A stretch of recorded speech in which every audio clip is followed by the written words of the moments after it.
Nothing there. I don't hear anything.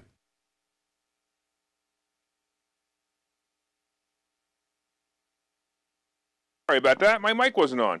Hey, I'm Larry Steinhouse, and welcome to Money Chat Now.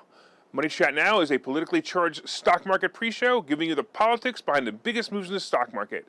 It is presented with comedic common sense by an expert in financial literacy, and hey, that's me, Larry Steinhouse. Today is Tuesday, March 8th. I want to welcome you to the show, and we are here live on WWDB Radio 860 AM in Philadelphia, and we are live on Facebook, Twitter, LinkedIn, and YouTube. YouTube deleted more of my content the other day when I made fun of Joe Biden in his State of the Union address. So if you're listening on YouTube, just go to Facebook. I can't believe Facebook isn't deleting my stuff. I thought they were worse, but YouTube is definitely worse. Anyway, you can find me on Facebook, TikTok, and other social media, including Truth Social, by searching for Larry Steinhouse. Hey, just a reminder, if you're watching online, hit that like button, hit that share button, and yeah, maybe you want to subscribe to the YouTube channel, but I don't really care anymore. But definitely you want to like the Money Chat Now page on Facebook, and you can comment live during the show on YouTube, Facebook, LinkedIn, and Twitter. And please say hi so I know you're here. Hey, I want to say good morning to Joe and Mick who are watching. Thanks so much. I totally appreciate you guys. By the way, if you're commenting from a group and not the Money Chat Now fan page on Facebook, your name may not show up on my dashboard, so please go to the Money Chat Now page and comment there so I can recognize you. Money Chat Now is brought to you by Investor Schooling, and you can attend a complimentary class this Thursday by going to investorschooling.com.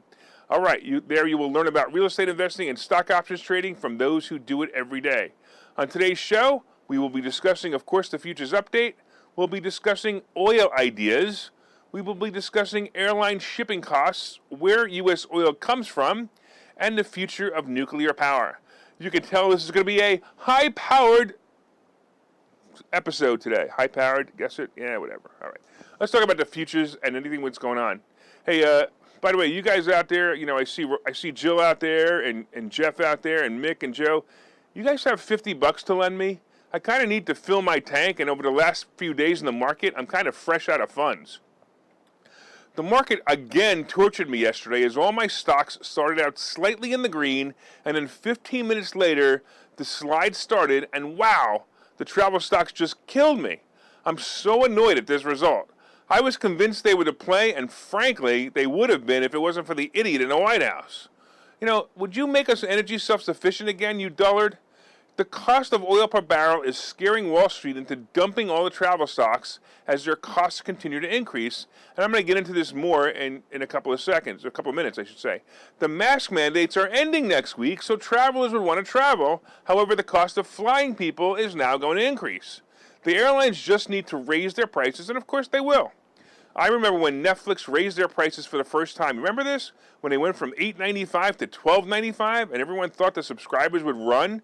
Well, not only did they not run, but then they raised it time after time, a few more times, and no one even mentioned it. Now I think Netflix is $21.95. You know, that's what basically the airlines and cruise companies will do, and no one will care either. The other problem is the war is also scaring investors into thinking the economy will slow down because of the war. Well, if you guys keep saying it, you're going to be creating it. Stop it. Just stop it. Everyone will fly again. Everyone will travel again. It'll just cost more like everything else. You know, my rent's going up. My houses are going up. Ugh. But I seriously can't believe that American Airlines is below $13 a share. That's insane. It was down to $10 a share during the pandemic when no one was flying, and now more people are flying. This has to be a great play, but I don't know. Meta is also dropping, and it's below 190. Twitter, however, hung in there as it only dropped a little bit, about 50 cents. Even the oil company stocks started to stall. Halliburton was up, but Occidental Petroleum was down. Well, when the market tanks as much as it did yesterday, we normally see a dead cat bounce, and that's possibly what we're getting right now. Right now, the futures are, the Dow is up 190, the S&P is up 28, and the NASDAQ are up about 70. I kind of hope that maybe we should see a 500 or 600 point update. That would be great, but I don't know. All right, I want to say hello real quick to, looks like Michael out there too. Hey, Michael, thanks for watching. And I see somebody else saying good morning. I don't know who your name is. If you go to the Money Chat Now page, from there I'll see who you are. All right, let's talk about let's talk about the oil, right? So the whole country is telling the idiot in charge to allow oil companies in the United States to produce more oil. But the green people, right? The people who believe cow farts are killing the ozone layer, so they're feeding the cows a different diet so they fart less. Oh yes, you didn't hear about that? I swear, looked it up. They are actually feeding cows a different diet of different grasses to alter the cows so they fart less, so we'll have less methane. These are the people who are in charge of whether we should drill for oil or not. Yep, it is. I'm serious. Look it up. Well, anyway, the rest of the people, the normal people like you and I, want the government to start doing everything they can to stop our dependency on foreign oil. Think about it. When we sanction Russia and stop buying oil from them, we then have to go to other crooks or terrorists from around the world to make up for the difference. Basically, we're going to go from one terrorist to another, and that's our oil supply. Well, some people are speaking out and suggesting that we subsidize frackers in the United States and consider a minimum pump price. Michael Harris, a strategist from oil company EFT, suggested the following. We need a government policy response that's effectively going to address this. And this is where I feel really, really strongly that the U.S. needs to step up and say we're going to do something which seems very, very outrageous, and we're going to subsidize frackers. This guy actually wants us to build up the supply of oil from the inside the United States. What a great idea. How irresponsible of him, however. We should be the last country to farm oil under our land. How are we going to keep the land free of these dirty oil companies? Wouldn't it just be better if we had the oil shipped from a boat from another country? Pay more and risk that boat might leak oil into the ocean? Well, that's the problem, isn't it? Instead of realizing we have natural resources here in America, the Democrats would rather let another country drill and dig for it there, ship it to us, and having a possibility of a major disaster in the ocean, and we'll also pay more for the cost of all that instead of finding oil here in our land. Ukraine's President Zelensky calls the oil company we get from Russia blood oil. And yeah, it's true. The money we pay now over $120, almost $130 a barrel, goes to fund the war killing his people. If you're listening to this program, make sure you hold up your ULM signs and splash blood on them to show your support for the killing of innocent Ukrainians. Oh, what does ULM stand for? Ukrainian Lives Matter, of course. All right, hey Joe, I want to say hello to you out there watching online. I appreciate it. And if you guys are enjoying this, please let me know. All right, let's talk about airline costs. As you know, this war has oil prices skyrocketing. Have you seen the price of oil at the pump yet? I filled my truck up last night with premium gas, and yikes, it was almost $120 to fill it, and it wasn't even quite empty yet. Well, of course, the cost of anything using fuel, such as driving or flying, is going up because, the airline, and because of this, the airline industry is taking a big hit, right? I've seen American Airlines stock, which I had a lot of, go down about 35% in the past week, and Wall Street is panicking over the price of fuel. The cost of shipping anything via air travel has the same problem. The planes are being filled with fuel that's about 50% higher cost than it was just a month ago. And that means, of course, that the cost of shipping is going up and up. Most shippers and airlines have not adjusted their prices completely yet, and they're absorbing that cost. It's obvious that the price of fuel stays high. If the price of fuel stays high, the industry will raise their prices to make up for the higher cost. They will basically have no choice, right? So the other problem is shippers are facing is basically that there's closed airspace over Russia, and many of the international shippers now need to bypass Russia, causing the aircraft to take longer time to reach their destination. And of course, this too costs more time and more fuel. Here's something interesting about the shipping crisis caused by the closed airspace and the higher fuel costs. The shippers, by the way, are usually slow this time of year, and during the first half of the scamdemic, the first year, the prices has actually dropped.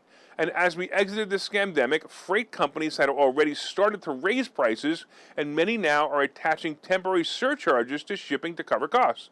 So for many of them, they're not losing money. They're actually ahead. Now, if American Airlines would just stop dropping, I can get some of my money back. Damn, I actually bought a 13 strike price call yesterday and paid $2.50 for it, and for June. That could be a great play, or it's going to make me broke. I don't know which. All right. let's take a break, and when we come back, I'm going to talk about where most of the oil comes from. You're going to find this interesting. It's not what you think, or it is what you think. You let me know. We'll see you in a minute. Investor schooling. Those guys are everywhere. Investor schooling? Those guys are everywhere. Investor schooling? Those guys are everywhere. Investor Schooling. Those guys are everywhere. Register for a free class at investorschooling.com.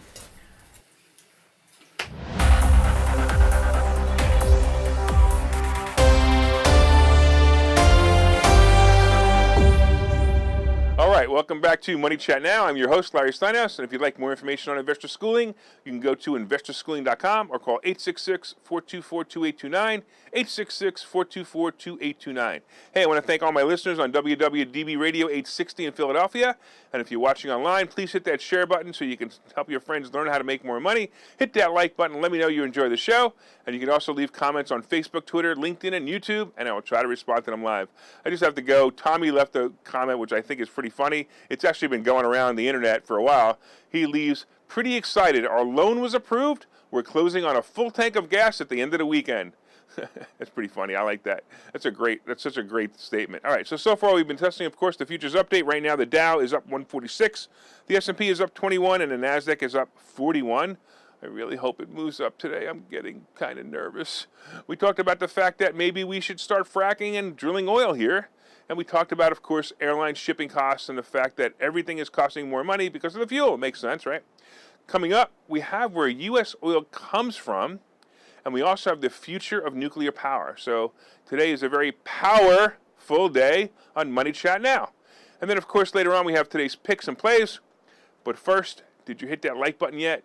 Did you guys hit that share button? Come on, Tommy, I quoted you. You got to hit that share button now. Don't forget to leave comments on Facebook, LinkedIn, YouTube, or Twitter. And if you listen on WWDB Radio, be sure and set a preset to this station and listen every day at 7:30. Also, look up Money Chat Now on Facebook when you get home, and let me know what you think of the show. Hey, real quick, I want to say hello to Lou. Thanks so much for watching. All right. Hey, by the way, real quick, I want to talk about this. I've been telling you guys about a great event we're going to be having at the Washington Crossing Inn in Bucks County. And it's basically called a Finances and Freedom event. And along with myself, we have the outspoken Bill Spadia as a keynote speaker. But listen to this. We just added, and I've been trying to get this guy for a while, we just added to the itinerary a man that all would respect. We've added Doug Mastriano as another keynote speaker. That's right, Doug Mastriano will be speaking, and Doug's story will mesmerize you as a leading contender in the governor's race for Pennsylvania. Listen, you got to go to this event. You want to shake his hand. You want to wish him luck. And if you want to attend the event, go to number 4mmw.com, 4mmw.com, and register for this event before the price increases, 4mmw.com to register. And I'm telling you, it's going to sell out fast. Go there, 4mmw.com. All right, let's talk about U.S. oil and where it comes from. So if our problem is all about the price of oil because we are shunning Russia, does that mean if we cut off Russian oil, we will run out? Or, as Putin claimed this morning, does it mean oil will be $300 a barrel shortly? Well, let's talk about where our oil actually comes from. And according to a Wall Street Journal report, the U.S. consumes, far more oil than companies extract domestically. So basically it requires oil to be imported on some supplies.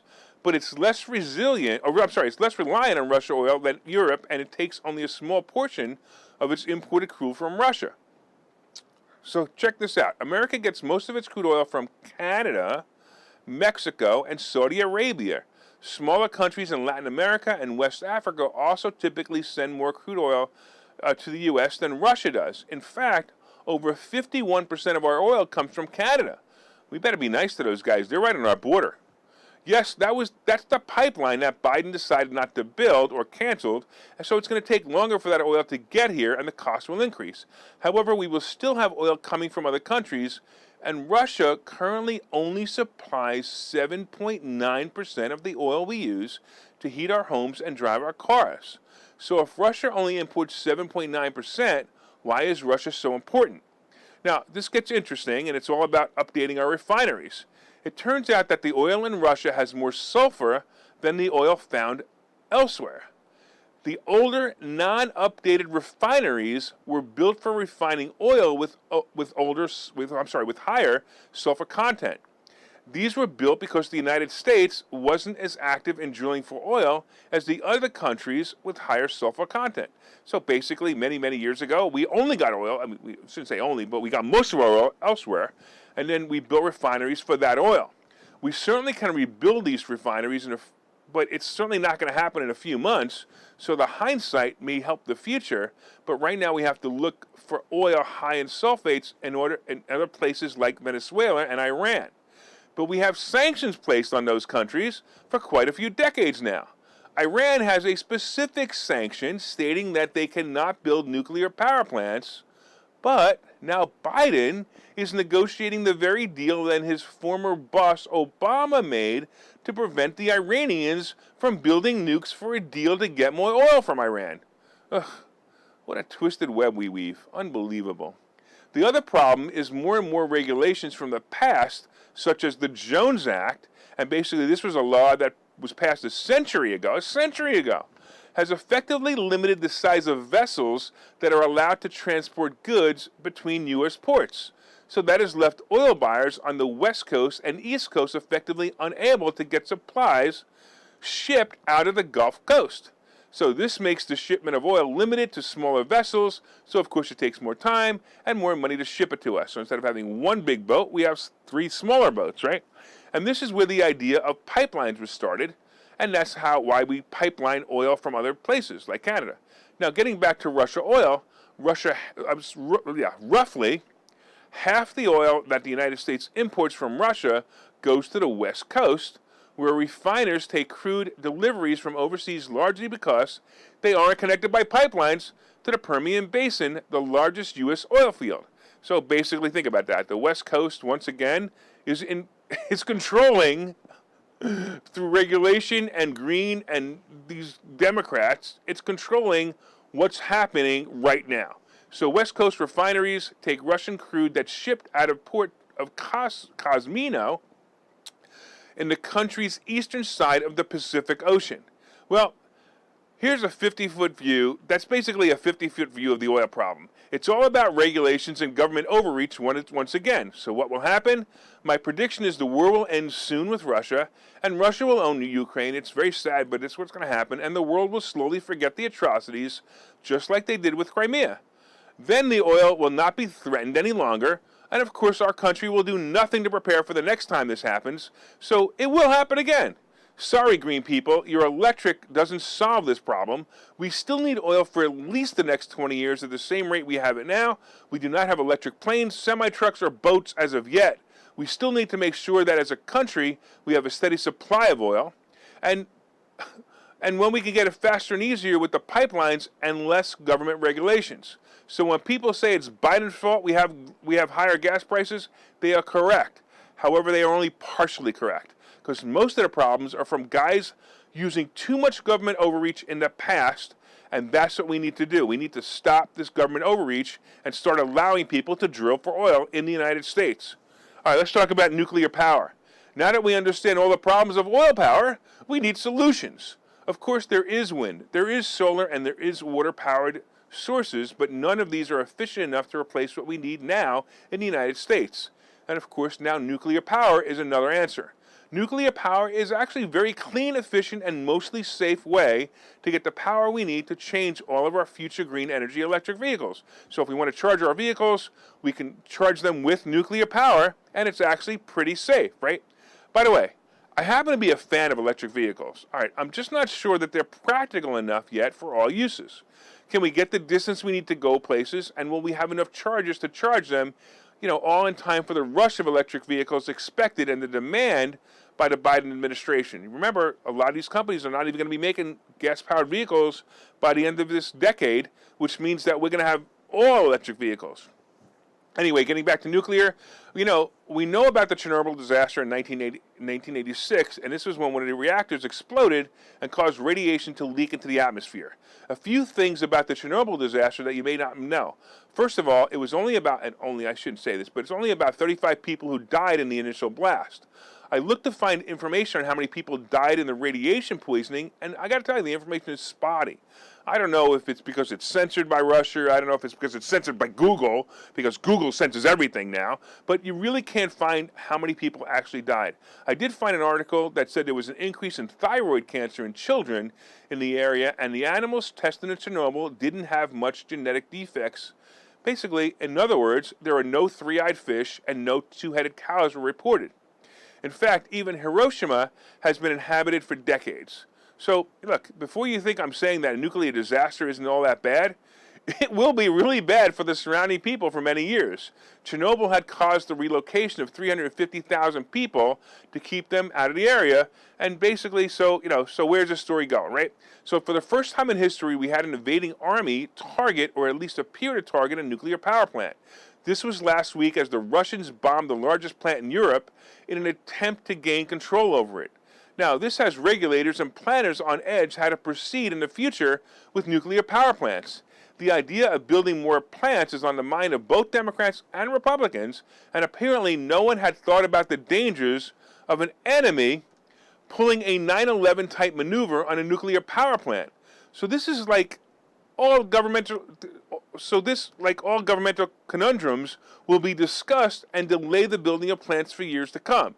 But of course, we'll be allowing Iran to build their plant in exchange for oil, and they won't lose one night's sleep over this conundrum as they built their arsenals and power plants. Ugh.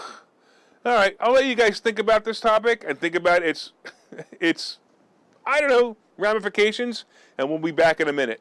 Okay, so you've thought about investing in real estate, houses, apartment buildings, properties, but don't really know where to start? Well, what if you could very easily learn how to gain strategies to use other people's money to buy and sell houses in the Philadelphia area? If you could learn and network with successful area real estate investors and how to produce monthly income on rental properties without headaches, that place is Investor Schooling. With Investor Schooling, you'll learn from two Philadelphia area rockstar real estate investors, Phil Falcone and Larry Steinhouse, about how to buy and sell properties the easy way and teach you basic and advanced techniques to help you make money in real estate. You can attend Investor Schooling in person or online visual classes 8 times a month. You can and will learn how to make money in real estate. Call for free information and get a complimentary pass to one of these classes. But don't delay, as these complimentary passes are limited. Call the number on your screen now or visit investorschooling.com. investorschooling.com.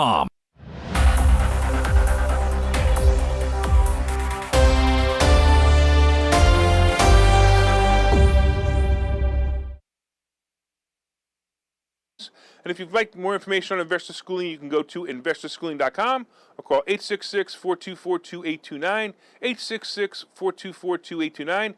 Hey, don't forget about the event that I talked about. Go to 4mmw.com, 4mmw.com. You can meet Senator Mastriano, who will be running for governor, and I believe he's going to win. And that will be an awesome thing. You'll get to meet him. You'll get to hear his story. His story is phenomenal. You know, the guy is like, really, he's like Superman. Captain America. I think that's a better play. He's like Captain America. So go to 4mmw.com and take a look at that, and you'll actually get to meet him. We'll be doing that on April 24th. Okay, so far, of course, we've been discussing the futures update, and right now, the futures are up 92, the S&P is up 12, and the NASDAQ is up 11, so it's not as good as it was a little while ago. We talked about oil, we talked about nuclear power, and we talked about where oil comes from, which I think is important. That you should know where it comes from, and it's not as bad as you think. Only 7.9% of our oil comes from Russia, but it's the kind of oil that we kind of need. I don't know. Figure it out. Anyway, coming up is today's picks and plays, but first of all, did you guys hit that share button? Did you hit that like button yet? Let everyone know what great stock plays are coming by, of course, sharing this information. You can share it in your page or groups that you feel will benefit from great stock plays. And you can also leave comments on Facebook, LinkedIn, Twitter, and YouTube if we're still there. I don't even know if we're there anymore. And if you listen on WWDB Radio, set one of your presets to this channel and listen every day at 7:30. And you'll find out all you need to know about the politics behind the stock market. All right, let's talk about what's going on. I got to tell you, I'm ready to jump off a bridge at this point. I can't believe this market. It has no rhyme or reason. The fundamentals of the market, like profits, earnings, and future outlook and guidance, are all washed away. Nobody's even paying attention to them. they're buying stuff with low earnings, they're buying stuff with no earnings, and then they're selling the stuff that has good earnings. I don't know. It was clear that some of the holders of stocks yesterday hit their stop loss orders and made those stock plummet. Will we see a rebound, and will it be soon? The answer to the first part is yes. We will definitely see a rebound. It's coming. The question is going to be where? And it'll probably come on the news of a ceasefire, a real ceasefire, or possibly the war actually ending. The fact that this war continues surprises me and many people, and also surprises many people around the world too, right? There are many plays out there right now, and the question is whether to wait or to buy. I got impatient, and now I'm in some place that I hope I don't regret. I will say that, I will tell you to buy the airline stocks, but if you listened to me 2 weeks ago, you're probably pretty pissed at me right now. In fact, most of the suggestions coming from me and other pundits the last 2 weeks have been all wrong. Oil was the play, but is it still? I don't know. It may be time to pick anything that's protected from war. Domestic stocks with good track records may be the play. I'll look for someone over the week. I don't know. Right now, the Dow is actually falling. Now it's still up 58. The S&P is up 5, and the NASDAQ is down now. All right. I don't even know where we're going with this. It's getting bad again. I'm just not going to look today. So crypto is actually moving up again, but not moving anything exciting. Gold and silver are pushing forward, and gold is above 2,000 again. I think gold and silver rush is here. It'll be great plays in the future, and gold and silver ETFs might be the play. So take a look at GLD or SLV. They may be the play. The Treasury bond is roughly 1.85%. I also expect that to increase, and the Fed will be raising interest rates this month, so be aware of that. Hey, I want to thank all your listeners on WWDB Radio, 860 AM in Philadelphia. I want to thank you for your continued support, and of course, if you're enjoying the show, please reach out and let us know. You can leave comments on Facebook and let us know. My name is Larry Steinhouse. I'm the host of Money Chat Now, and I'm also the CEO of Investor Schooling. And for you guys who haven't pre-ordered my book, go to barnesandnoble.com, look up Money Hacks by Larry Steinhouse, and I promise you, you will like this book. You can pre-order it right now. It's available for pre-order, and you will definitely enjoy it. Of course, from time to time, I own some of the assets and options discussed in this show, and the opinions discussed in this show are solely mine, and no one has asked me to discuss them. I look forward to seeing you guys tomorrow. Have a profitable day.